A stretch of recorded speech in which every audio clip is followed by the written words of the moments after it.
versi agama Kristen dan agama lain mau menyesuaikannya. Mari kita berdoa.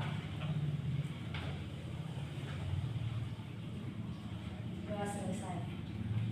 Oke anak-anak, apa kabar hari ini? Baik. Puji Tuhan, semua baik-baik saja hari ini ya. Absennya siapa yang? Terima kasih. Ini mohon isi yang hadir baru selesai proses belajar mengajar. Kasih ke Ibu ya. Baik Ibu.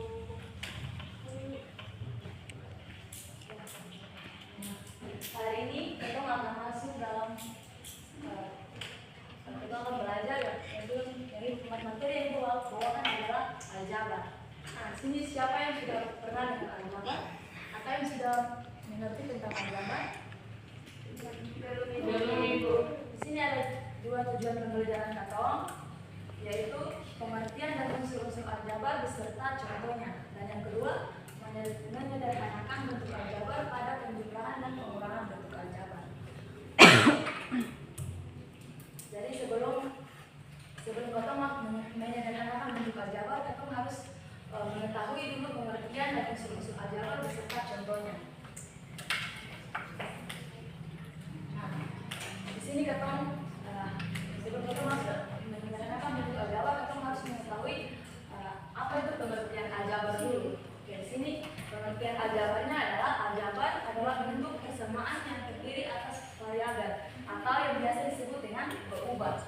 Nah, dan konstanta yang dihubungkan dengan tanda operasi itu serta tidak menggunakan tanda sama dengan. Oke, jadi persamaan yang terdiri dari variabel itu adalah berubah, dan yang konstanta yang dihubungkan dengan tanda operasi itu serta tidak menggunakan dengan tanda sama dengan. Nah, selanjutnya unsur-unsur aljabar. Aljabar juga memiliki unsur-unsur yang terkandung di dalamnya, yakni variabel, koefisien, dan konstanta. Jadi dalam aljabar ini ada beberapa unsur yang terkandung di dalamnya, yaitu variabel, koefisien, dan konstanta. Mengerti anak-anak? Ngerti, Bu. Ibu ulangi ya. Jadi di dalam aljabar ini ada beberapa unsur-unsur yang terkandung di dalamnya, yaitu variabel, koefisien, dan konstanta. Oke.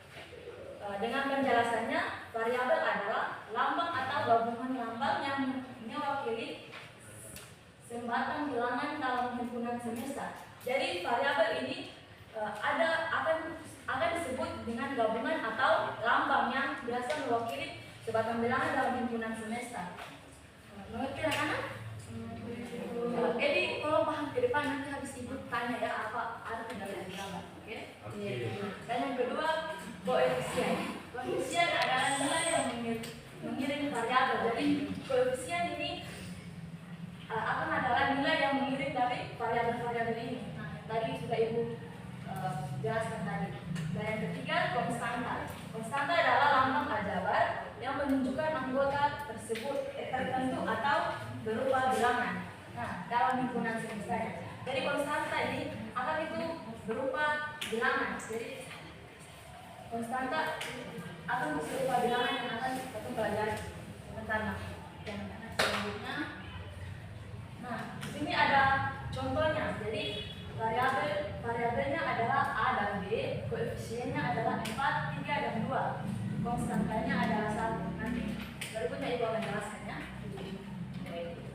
Di sini kita masuk dalam suku-suku aljabar. Nah, berikut pengertian suku pada bentuk aljabar. Suku aljabar adalah seperangkat lambang aljabar yang dapat berupa variabel atau konstanta dan ditulis tanpa tanda operasi, tambah atau kurang. Contohnya seperti ini.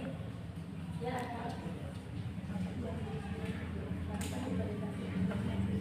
Biar ibu tulis biar lebih jelas ya.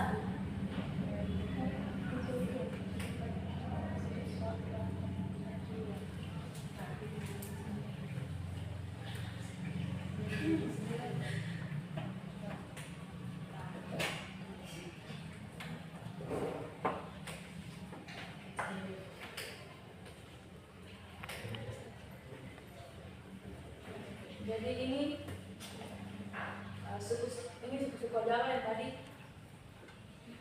yang ditulis tanpa operasi tambah atau kurang. Jadi ini kita tulis akan punya ini bilangan yang kita tulis tanpa operasi tambah atau kurang. Jadi kita cuma sekedar tulis 2A, X Y, 4Y. Jadi bisa paham anak-anak? Bisa. Nah di sini tadi suku-suku itu akan ada terbagi menjadi beberapa suku juga. Jadi ada suku tunggal atau suku satu. Nah di sini suku tunggal adalah bentuk aljabar yang hanya memuat atau terdiri dari satu suku saja. Nah contohnya seperti ini, 3x pangkat 2 kurang 2x, 3y, 3x nya kurang 5y pangkat 2. Jadi di sini suku tunggal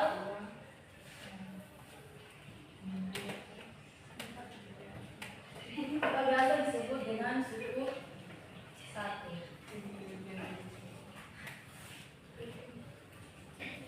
Nah, jadi anak-anak bisa lihat contohnya ini ya.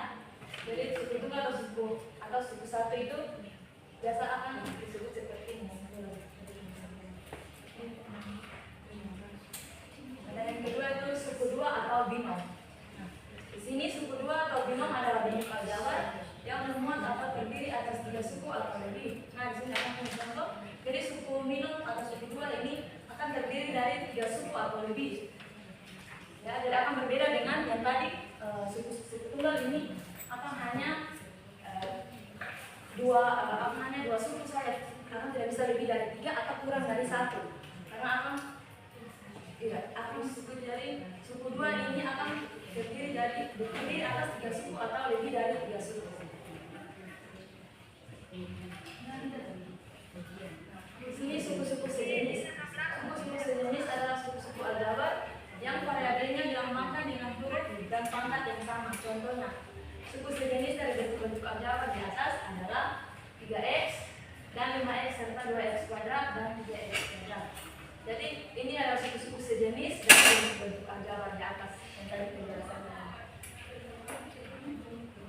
Penjumlahan dan pengurangan bentuk aljabar. Jadi kita akan masuk dalam penjumlahan dan pengurangan bentuk aljabar. Tadi anak-anak sudah bisa memahami tentang unsur-unsur atau suku-suku aljabar ya. Yang kita akan masuk dalam penjumlahan dan pengurangan bentuk aljabar. Nah, di sini kita akan menyelesaikan masalah yang berkaitan dengan operasi penjumlahan dan pengurangan bentuk aljabar.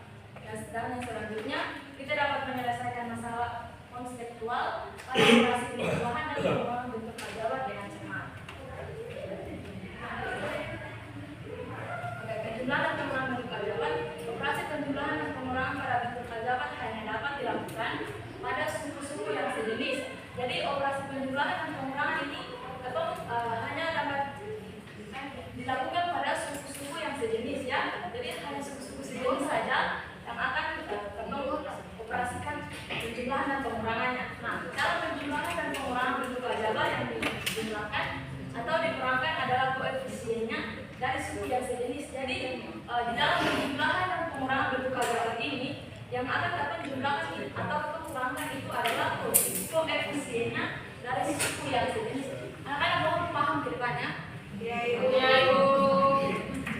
Ibu ulangi. Jadi dalam penjumlahan dan pengurangan bentuk aljabar yang akan dijumlahkan atau dikurangkan adalah koefisiennya. Oke, koefisiennya dari suku yang sejenis.